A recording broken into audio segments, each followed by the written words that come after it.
নিরাপত্তার চাদরে ঢেকে ফেলা হয়েছে সংসদ ভবন এলাকাসহ জিয়া উদ্যানের চারপাশ। দর্শক, আমরা দেখানোর চেষ্টা করছি জিয়া উদ্যানের ঠিক সামনের অংশটিতে, যে স্থানটিতে কিছুক্ষণ পূর্বে জনসমাগমে পূর্ণ ছিল, সেই স্থানটি এখন জনশূন্য। আইনশৃঙ্খলা বাহিনী কঠোর অবস্থানে রয়েছে। আমরা দেখেছি বিজয় সরণির যে প্রবেশ মুখ রয়েছে সেখানে আইনশৃঙ্খলা বাহিনী অবস্থান নিয়েছে এবং কাউকে ঢুকতে দিচ্ছে না, এবং ভিতরে যারা ছিল তাদের সকলকে বের করে দেওয়া হয়েছে। আমরা জানিয়ে রাখি, এবার কেয়ার হাসপাতাল থেকে বেগম খালেদা জিয়ার মরদেহ বহনকারী অ্যাম্বুলেন্সটি রওনা দিয়েছেন।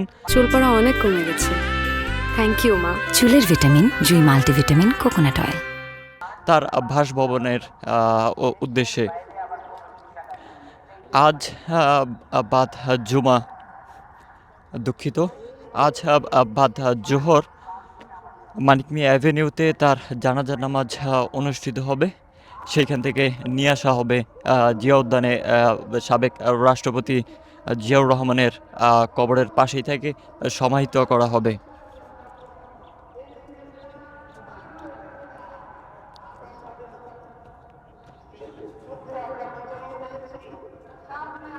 তার দাফনকে কেন্দ্র করে সমস্ত প্রস্তুতি সম্পন্ন হয়েছে।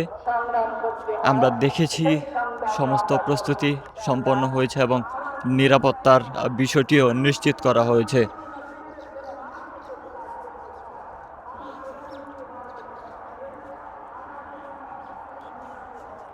দর্শক, পরবর্তী আপডেট পেতে যুক্ত থাকুন কালের কণ্ঠের সঙ্গে।